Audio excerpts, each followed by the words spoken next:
Hello friend, লেবুর মধ্যে Harpic দিয়ে দেখেছেন কখনো? কি হয় লেবুর মধ্যে হারপিক দিলে কোন কোন সমস্যার সমাধান করতে পারবেন, সেরকম কিছু অসাধারণ টিপস আজকে আমি আপনাদের কাছে শেয়ার করব। আশা করছি ভিডিওটা আপনাদের অনেকটা কাজে লাগবে। তা ভিডিওটা শুরু করার আগে যারা আমার চ্যানেলে নতুন আছেন তারা অবশ্যই সাবস্ক্রাইব করে আমার পাশে থাকবেন, পাশে বেল আইকনটা বাজিয়ে দেবেন। তা চলুন ভিডিওটা শুরু করা যাক। তা দেখুন, এখানে আমি একটা বড় সাইজের লেবু নিয়েছি, আর এখানে আমি লেবুটা মাঝখান থেকে কেটে একটু হারপিক দিয়েছি। তাই এটা কি কাজে আমি ইউজ করব সেটাই আজকে আমি আপনাদের দেখাবো। তো দেখুন, এখানে আমি নিয়ে নিচ্ছি একটা পাত্র। তো এরকম যে কোনো একটা পাত্র আপনারা নিয়ে নেবেন। নেওয়ার পর আপনারা কিছুটা জল তাতে এভাবে দিয়ে দেবেন। এভাবে জল দেওয়ার পর এরপরে আমি এতে দিয়ে দেবো কিছুটা উপকরণ। তো এখানে আমি প্লেন জলই দিয়েছি, এতে মানে কোনো রকম গরম জল না, এটা ঠান্ডা জলই দিতে হবে। দেওয়ার পর আপনারা কি করবেন, যে পাতিলেবুটা আমি এখানে দিয়েছি বড় সাইজে, সেটা আমি এটা ভালোভাবে একটু চেপে এর রসটা বার করে নেব। তাই প্রথমে আমি এটা ভালোভাবে বার করে নিচ্ছি। আর আমি পুরো লেবুটা এখানে নেব, আমি টুকরোটা নিচ্ছি না। আমি বাকি যে টুকরোগুলো কেটে রেখেছিলাম সেটাও আমি ভালোভাবে একটু রস বার করে নিচ্ছি। এটা রস বার করার হয়ে গেলে তারপর আমি আপনাদের দেখাচ্ছি। তা দেখুন, আমার পুরো লেবুটার রস এখানে বার করা হয়ে গেছে।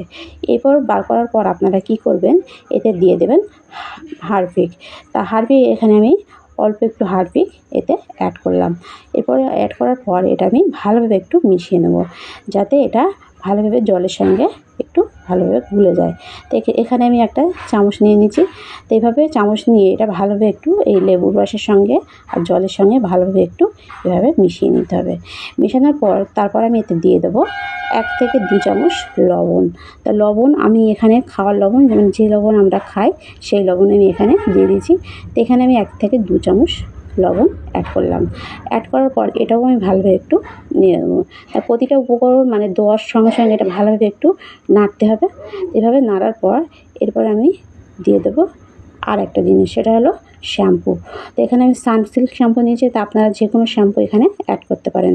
তা বা আপনার এখানে সার্ফ এক্সেলও আপনারা দিয়ে দিতে পারেন। তা এখানে আপনারা যদি সার্ফ দেন তাহলে 2 চামচের মতো সার্ফ এখানে অ্যাড করবেন। তা দেওয়ার পর এটাও আমি ভালোভাবে একটু নেড়ে নেবো।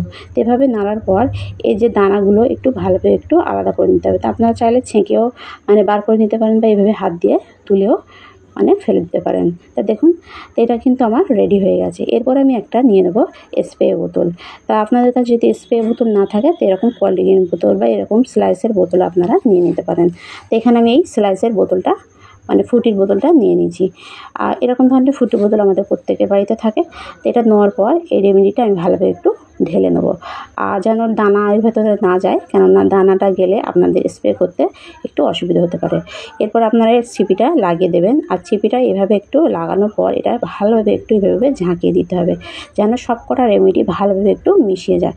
এভাবে ঝাঁকানোর পর আপনারা কী করবেন, এই যে মানে ছিপিতে একটু এভাবে একটু ছিদ্র করে দেবেন, তাহলে এটা খুব সুন্দরভাবে আপনারা স্প্রে করতে পারবেন। তা চলুন দেখে নেওয়া যাক এটা কী কী কাজে আমরা ইউজ করতে পারি। তা দেখুন, আমাদের প্রত্যেকের বাড়িতে গ্যাস থাকে, আর গ্যাসের আমরা চুলায় রান্না করার পর দেখবেন চুলাটা বাজেভাবে মানে নোংরা হয়, আর তেল মশলা পড়ে নোংরা হয়, বা আমরা সবসময় তো কোনো রকম ক্লিনার মানে বাজার থেকে কিনে আনতে পারি না। তা আমরা যদি এরকম একটা বানিয়ে নিতে পারি, বা অনেক সময় দেখবেন যে গ্যাসের চুলাগুলো এরকম জাং ধরে যায়, তো সেই সব জাংও আমরা ঘষাঘষি করেও আমরা তুলতে পারি না। তা আপনারা যদি এরকম একটা বানিয়ে নিতে পারেন তাহলে দেখবেন খুব সহজে এটা আপনারা তুলে নিতে পারবেন। তো দেখুন, আমি এখানে প্রথমে যে চুলাটা ভালোভাবে একটু স্প্রে করে দিয়েছি। তো স্প্রে করার পর এভাবে আপনারা একটা তারের মাজনি বা এরকম একটা জালি নিয়ে এভাবে একটু ঘষে নেবেন। নেওয়ার সঙ্গে সঙ্গে দেখবেন খুব সুন্দরভাবে এটা উঠে যাবে। আর যেসব জায়গায় একটু জাং ধরে আছে সেসব জায়গায় আপনারা কী করবেন, এভাবে একটু দিয়ে মানে কিছুক্ষণ 2 থেকে 3 মিনিটের মতো একটু রেখে দেবেন। রেখে দেওয়ার পর আপনারা সে জায়গাটায় ঘষে নেবেন। দেখুন, তো এখানে আমার এই চুলাটা মানে তলায় দেখুন কতটা জাং ধরে গেছে। তো এইটা আমি আপনাদের সামনে একদম ক্লিন করে দেখাচ্ছি। তা দেখুন, এখানে আমি একটু স্প্রে করে দিয়েছি। তো স্প্রে করার পর এভাবে আমি এখানে মানে 2 মিনিটের জন্য এটা আমি একটু রেখে দেবো।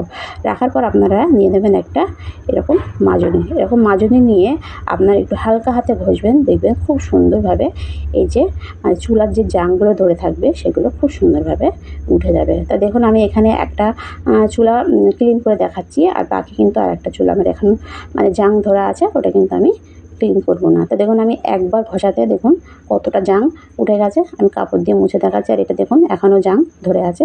তো এভাবে আপনারা 1 থেকে 2 বার যদি এটা স্প্রে করে আপনারা যদি একটু ঘষেন, তাহলে দেখবেন খুব সহজে এটাও আপনারা সুন্দরভাবে ক্লিন করে নিতে পারবেন। তা দেখুন এরপর আমি মানে চুলাটা ভালোভাবে একটু কাপড় দিয়ে আর জল দিয়ে একটু মুছে নিচ্ছি। তো দেখুন কত সুন্দরভাবে পুরোটা ভালোভাবে একটু একদম ক্লিন হয়ে গেছে। তো এভাবে আপনারা আপনাদের গ্যাসের চুলা বলুন বা যে কোনো জাং ধরা জিনিস আপনারা এইভাবে পরিষ্কার করে নিতে পারেন।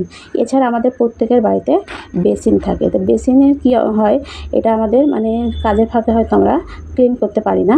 তো দেখবেন এরকম একটা আয়রনের দাগ পড়ে যায়, এতে আমাদের হাত দিতেও একটু মানে ঘেন্না লাগে। তো এইসব বেসিন সব ধরনের বেসিন আপনারা কী করবেন, এভাবে একটু স্প্রে করবেন। তা আমরা অনেকে হয়তো বেসিন ক্লিনার বাজার থেকে নিয়ে আসি বা দেখবেন, তাই এরকম আপনারা বানিয়ে নিতে পারেন। এটা দিয়ে যে কতটা মানে এটা ক্লিন হয় আপনারা হয়তো অনেকে জানেন না। তো দেখুন এখানে আমি ভালোভাবে একটু এটা স্প্রে করে দিচ্ছি। তো এইভাবে একটু স্প্রে করার পর এটা আমি 2 মিনিটের মতো এভাবে রেখে দেবো। তা আপনারা 2 মিনিট রাখতেও পারেন, যদি রাখেন তাহলে এটা খুব সুন্দরভাবে কিন্তু ক্লিন হবে। এরপর আমি একটা নিয়ে নিচ্ছি মোজা। তো আমাদের প্রত্যেকের বাড়িতে এরকম মানে বাদ দেওয়া অনেক মোজা থাকে। তো এরকম মোজা আপনারা নিয়ে এটা একটু হাতে এভাবে পরিয়ে নেবেন, নিয়ে এটা আপনারা ভালোভাবে একটু ঘষবেন। এভাবে ঘষলে দেখবেন খুব সুন্দরভাবে এটা একদম ক্লিন হয়ে যাবে। তা দেখুন এখানে আমি একটু মোজা নিয়ে ভালোভাবে একটু ঘষে তারপর আমি আপনাদের দেখাচ্ছি। আর এরকম ধরনের মানে আয়রনের দাগ আপনারা খুব সহজে এই সামান্য রেমেডিটা দিয়ে আপনারা পরিষ্কার করে নিতে পারবেন। তো এরকম জায়গায় আপনারা এইভাবে একটু যেসব জায়গায় আপনারা দেখবেন একটু বেশি আয়রনের দাগ আছে, সেসব জায়গায় একটু ভালোভাবে একটু এভাবে দিয়ে দেবেন। দেওয়ার পর বা এর কলটাও আমি ভালোভাবে একটু পরিষ্কার করে নিচ্ছি। তো এভাবে ভালোভাবে একটু ঘষে মানে ধুয়ে তারপর আমি আপনাদের দেখাচ্ছি এটা কেমন পরিষ্কার হয়। আর এখানে কতটা ময়লা বা জাং ধরেছিল সেটা দেখেছেন। তো এরপর আমি এটা মানে ট্যাপটা চালিয়ে দেবো, দিয়ে এটা পুরোটা ভালোভাবে একটু ধুয়ে নেবো। তো এটা পুরোটা ধুয়ে তারপর আমি আপনাদের দেখাচ্ছি এটা পরিষ্কার হয় কি না। তা দেখুন তাই এটা কতটা ক্লিন বা কতটা পরিষ্কার হয়েছে দেখুন, আর কতটা ময়লা ছিল সেটাও আপনারা দেখেছেন।